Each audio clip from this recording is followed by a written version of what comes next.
This is the Successful Archi Students podcast, episode 8. In today's episode, I want to talk about how you can be a better student in 2020. So you're an Archi student. You're smart, you're creative, and heck, you're ready to take on the world with your crazy designs. Before you get to that point, however, you need to build up the habits and the knowledge and the skills of a successful architect. And what most students don't realize is that you don't learn these things over time. Rather, you learn these things through experience and deliberate practice outside of your university education. My name's Kyle, I'm an Archi student just like you, and I'm committed to being successful, no matter what it will take. And I'm hoping you're ready to take that journey with me as you listen to the Successful Archi Student podcast.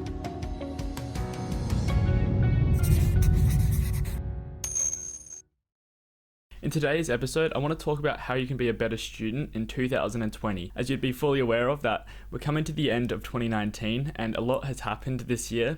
And if we just move on without actually looking over 2019, we won't be able to have a compelling future for 2020. Because how often do you see people who set these New Year's resolutions for the next year, and they might follow this plan for this New Year's resolution, but it doesn't usually stick in most cases anyway. Usually towards the end of January or the start of February, they're back to their old ways, and the goals that they set themselves to achieve for 2020 or the following year, that motivation is then lost and they won't end up completing that achievement. That's why in today's episode, I really want to talk about reviewing 2019 before we move on to the next year, because there's so many lessons to be learned from our past, and if we just move forward without looking back on that, then we're missing out on the golden opportunity of learning from our mistakes and our failures. So I encourage you to go over 2019 and think about what you did well. You know, what went really well this year, and that can be to do with architecture or that can be just to do with life. But if you can focus on the things that went really well for you, maybe you did well in a particular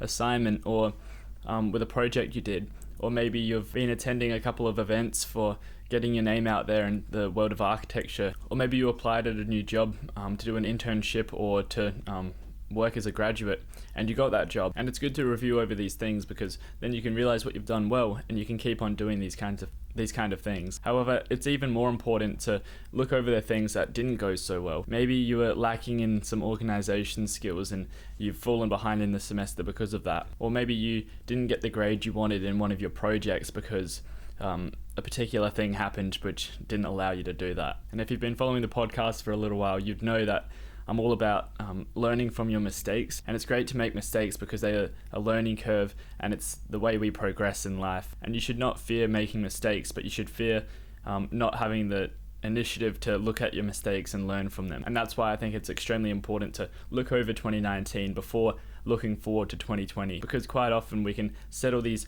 high standards and these goals for ourselves for the next year, like these New Year's resolutions that often don't stick. And the reason they don't stick is because we're just looking forward and we're not learning from the past. By understanding what's gone well in 2019 and what hasn't gone so well, you can start to change your habits to work for you for 2020. And from these habits, you can start to create a plan. So to start reviewing your previous year of 2019, I suggest you make a list of the things that went really well for you, and then also another column of the things that didn't go so well for you. And the more in depth you go with this, then the more you'll be able to learn from what you've been doing. So you can do this for architecture and your life around architecture, or you can just do this for your personal life or your business life or anything it might be. And so it's really important you actually write these down in a list, as that can help you learn. And once you've finished reviewing 2019, it's okay if you've made a lot of mistakes and it hasn't been a year that's been favorable to you. Or maybe you're on the flip side and you've had a really good year and you're wondering how 2020 could be any better than that. But you've got to understand that every day you're getting better as a person, and every day you're learning from your mistakes and your experiences and your practice, and every day you're growing into someone better than who you were yesterday. And that's the thing, even if you've had a terrible day the previous day, that isn't something that you can control now. So you may as well just learn from your mistakes and then move forward to create a bigger future for yourself. And I do think it's really important to create a compelling future for you, something that drives you and motivates you to do well. And for that reason, now that you've reviewed 2019, you can start thinking about 2020 and creating that compelling future for you. And so for 2020, you can start to think about what you want from that year? What do you want to have achieved in 2020? Who do you want to have become in 2020? And again, I'd suggest you start to write these down, because that way you can hold yourself accountable for the things you say, and that involves discipline, and it will really help you make these goals become a reality. So once you've finished writing in what you want from 2020, you can start thinking about and writing down how you're going to actually achieve that. And once you've figured out that how, then it's important to schedule it in. So I'd get a diary or something that you can keep yourself accountable for, where you can start writing out a plan for 2020, and you can flip through each month and write down what you want to have achieved, and to review that diary every single day in 2020 will really help you stay on track to achieving the things that you've set out for yourself to achieve. So in 2020, maybe you want higher grades for architecture, so you start to write down how you can actually achieve that. And maybe you need to be more organized, so you know the what and the how. You want to get higher grades, and you can do this by being more organized. So then you can start to schedule in when you're going to achieve that. So you've got the what, how, and when. And then you can put in your diary, maybe in early January, you can print out all of your assessment sheets and start to review all the work that you have in the following semesters in 2020. Maybe you can start to organize your desks and your folders on your computer to work for you. Maybe you need to upgrade your computer and you need to download all your new programs and stuff to help you create the work that is worthy of receiving a high grade. And so you can schedule that in. Maybe in early February, you're going to get a new computer and you're going to download all the programs and install them.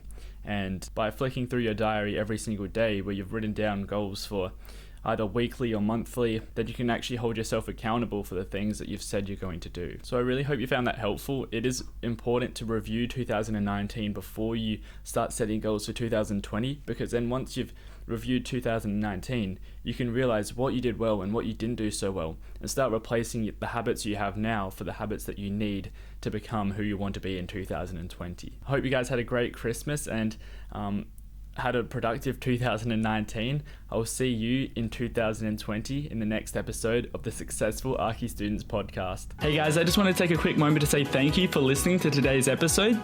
The great thing about the show being a podcast is that you can listen to this wherever you go. So if you're on the bus to uni, or you're walking home from work, or you're making dinner, or you're at the gym, it doesn't matter where you are, you can listen to this podcast and get some information from other architects and architecture students like myself. So if that's something you're interested in doing, you can just head over to the show notes in the description of this video. From there you can find the different platforms that we're on. So we're on Apple Podcasts, we're on Google Podcasts, we're on Spotify, Deezer, Castbox, and a couple of other ones as well. Subscribe to us and follow us on there so you don't miss out. Also, if you guys want to be on the show, which is something I'm really interested in doing, just send me an email at kyle@successfularchistudent.com. So that's KYLE@successfularchistudent.com, and I'll bring you onto the show to talk about anything architecture, and we can share some ideas and learn from one another.